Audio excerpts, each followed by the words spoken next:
நேரத்தின் அருமை. இந்த உலகில் மனிதருக்கு அல்லாஹ் கொடுத்த மிக மதிப்பு மிக்க ஒன்று நேரம். அப்படிப்பட்ட நேரத்தின் அருமை பற்றி பேச வருகிறார் நம் பள்ளி மாணவி எஃப் ருக்கையா 5th ஸ்டாண்டர்ட் என்ற தலைப்பில் பேச வந்துள்ளேன். அல்லாஹ் தன்னுடைய திருமறையில சொல்றான், அல் அஸ்ர் என்னும் 103வது அத்தியாயத்துல எந்த காலத்தை மனிதன் வீணடிக்க கூடாதோ அந்த காலத்தின் மீது சத்தியமிட்டு கூறுகிறான். மனிதன் நஷ்டத்தில் இருக்கிறான். யார் அல்லாஹ்வின் மீது விசுவாசம் கொண்டு நன்மைகளை செய்தும் சத்தியத்தை கொண்டும் பொறுமையை கொண்டும் ஒருவருக்கொருவர் உபதேசித்துக் கொண்டார்களோ அவர்களை தவிர உலகத்திலேயே மிக உயர்ந்த செல்வம் நேரம்.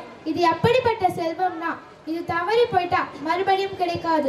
எவர் நேரத்தை பேணவில்லையோ அவரிடம் சோம்பேறித்தனமும் பொடுபோக்குத்தனமும் குடிக்கொண்டு விடும்.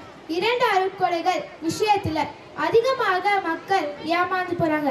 அது ஆரோக்கியம், வீண் நேரம். இந்த வேகமாக கடந்து செல்ற நேரத்தை திட்டமிட்டு தொழுகைக்கான நேரமாக நாம பயன்படுத்திக்கணும். கடந்து போன நேரத்தை எவ்வளவு விலை கொடுத்தாலும் மீண்டும் வாங்க முடியாது.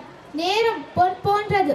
காலண்டர்ல ஒரு தாழை கிழித்தா உங்க ஆயுள்ல ஒரு நாளை கழிச்சிட்டீங்க. உங்க வாழ்நாள்ல ஒரு நாள் குறைந்து விட்டதுன்னு அர்த்தம்.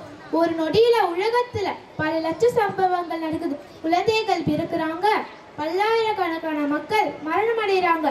ஒரு நொடியோட அருமையை பற்றி நீங்க தெரிஞ்சுக்கணும்னா நீங்க ட்ரெயினையோ பஸ்ஸையோ ஃப்ளைட்டையோ தவற விட்டு ஒரு நிமிஷத்துக்கு பின்ன அந்த இடத்தில் போய் பார்த்தாதான் புரியும் அந்த ஒரு நிமிஷத்தோட முக்கியத்துவம். நபி ஸல்லல்லாஹு அலைஹி வஸல்லம் அவர்கள் கூறினார்கள், சொர்க்க வாசிகளுக்கு இவ்வுலகில் தவறி போன இதை பற்றியும் கவலை இருக்காது.